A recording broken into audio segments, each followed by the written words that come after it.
జైల్లోకి వెళ్ళావు ఏమనిపించింది? జైలుకి వెళ్ళాక మంచిగా ఒక వారం రోజులు భయం అనిపిస్తుంది సార్, జైలు అంటే ఎట్లుంటుందో అని. ఆ తర్వాత లోపల మంచిగా స్కూల్ గీళ్ళు అన్నీ చదువు రాకుంటే రోజు ఒక అక్షరం నేర్చుకోవాలని చెప్తారు సార్. నేను ఆల్రెడీ ఇంగ్లీష్ వస్తుంది కాబట్టి ఇంగ్లీష్ చదువుకుంటూ కూర్చున్నాను సార్. అసలు నువ్వేం చదువుకున్నావు? మీ అమ్మ నాన్నగారు ఏం చేస్తుంటారు?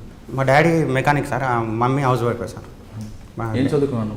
నేను 6th పాస్ సార్ అంతే.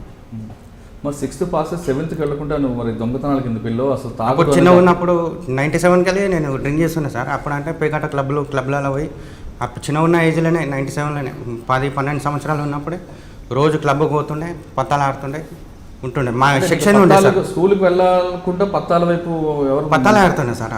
తీసుకెళ్ళారు? మా బాబాయ్ పేకాట క్లబ్లు ఉన్నాయి సార్. లోవల్ ట్యాంక్ బండ్ వార్తా పేపర్ ఉంది కదా సార్, దాని ఆపోజిట్ గ్రేటర్ హైదరాబాద్ క్లబ్ ఉన్నది. అందులో పోయి మా బాబాయ్ది ఇట్లా పెద్ద 2 సెక్షన్లు ఉన్నాయి సార్ నేషనల్వి. ఇక అందులోనే వండుకుంటా ఇక ఆయననే రోజు 200-400 ఇస్తుండే. ఇక అందులోనే నేను కలుపుకొని నేను కూడా ఆడుకుంటుండే అందులోనే రోజు ఆడి. కానీ మరి క్లబ్కి వెళ్తున్నప్పుడు మీ మదర్ కానీ ఫాదర్ కానీ వద్దు అని చెప్పలేదా? చెప్పలేదు సార్.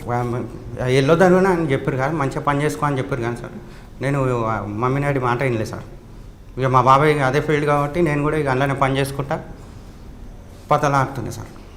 అది పేకాట క్లబ్బులు బంద్ అయిపోయినాయి, ఇక చేయి టైడ్ అయిపోయింది, ఏం చేయాలో అర్థం కాక ఇక స్నాచింగ్ చేయవలసి వచ్చింది సార్. అంటే పేకాట ఆడుతున్నప్పుడే నీకు తాగుడు అలవాటు అయిందా? అవును సార్. ఆ తాగుడు అలవాటు అవడం, పేకాట క్లబ్లు బంద్ అయిపోవడం, డబ్బులు లేక అవును సార్ చైన్ స్నాచింగ్ అవును సార్ ఎంచుకున్నాం. వచ్చే డబ్బులతో తిరుపతిలో ఇంకొక అవతారం, అది కూడా నేరమే కదా? అవును సార్. మరి అక్కడ ఎవరు పోలీసులు దొరకలేదా? పోలీసులకి దొరకలేదు సార్. మరి అక్కడ 40 రోజులు ఉన్నప్పుడు అమ్మా నాన్న ఎవరు గుర్తు రాలేదు నీకు? గుర్తుకొచ్చారు సార్. ఫోన్ చేసిన సార్, ఇంటికి ఫోన్ చేస్తే అందరిని పట్టుకపోతూ ఏడుస్తున్నానంటే నేను ఫుల్ బాధపడ్డా సార్.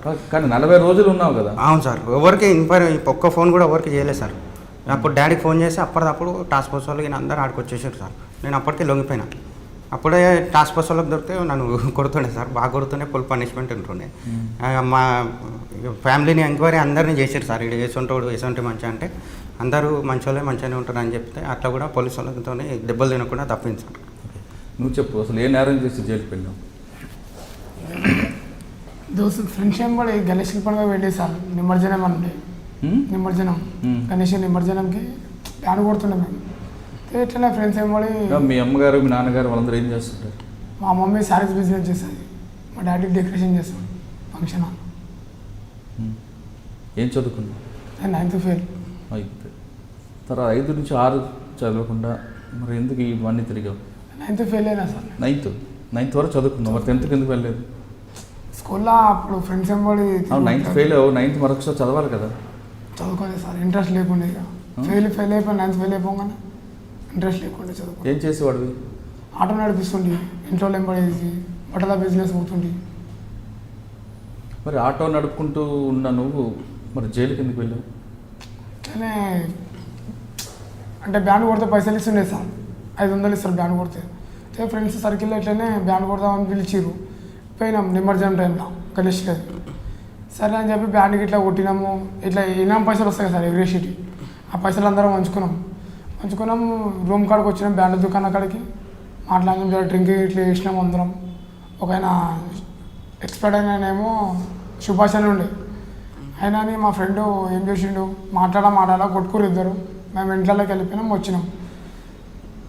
ఇక మెట్ల మీకు వెళ్ళే లోపల ఈయన షెట్టు లేదు, ఏం లేదు, ఏమైంది ఎందుకు కొట్టుకురా అంటే ఇట్లా పైసలు అక్కడ కొట్లాడి వేసిన రాయుడు, ఇద్దరు పత్తలు ఆడుకురంట, తాగిరంట తెలియదు. అది మేము ఇంట్లోకి పోయినాం, అప్పుడే వచ్చినాం. ఇక మాట్లాడి చేసే లోపల నేను అప్పటికి కొట్టి చంపేసింది, మాకు తెలియదు.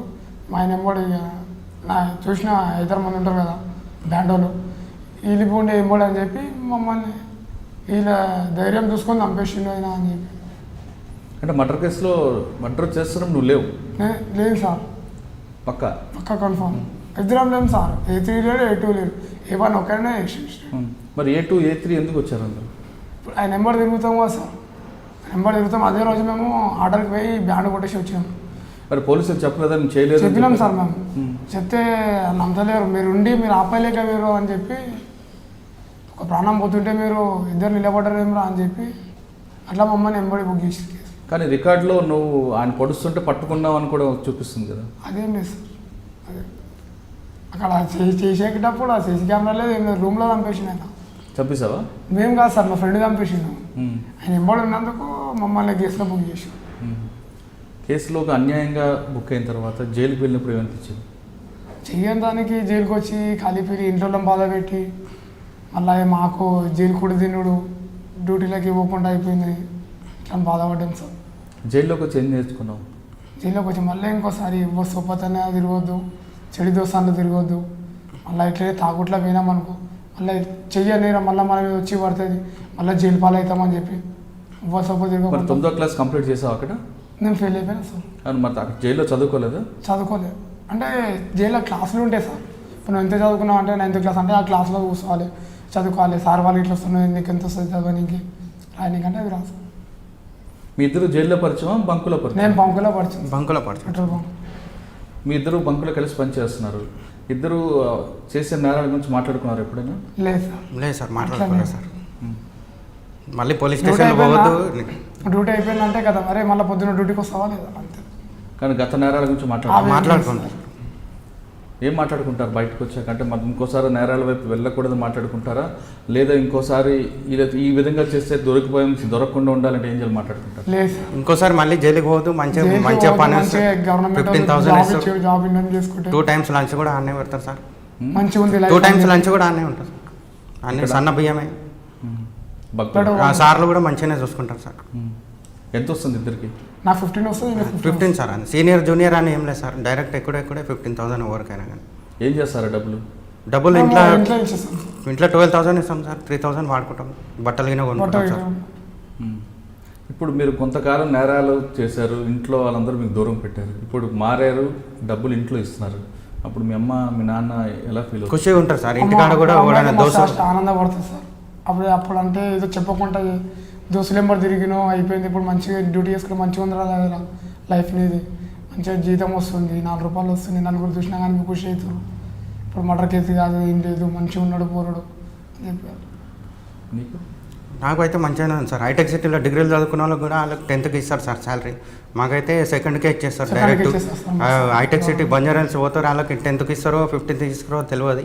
మాకు ఇంత మంచిగా ఫుల్ ప్రిఫరెన్స్ పోలీసు వాళ్ళు వచ్చినా కానీ వాళ్ళు చెప్తారు, జైలర్ సార్ చెప్తారు. సెకండ్ పడంగానే శాలరీ వచ్చేస్తారు సార్. 2nd ఇచ్చేస్తారు సార్. జీతం అప్పట్లో ఏముండదు.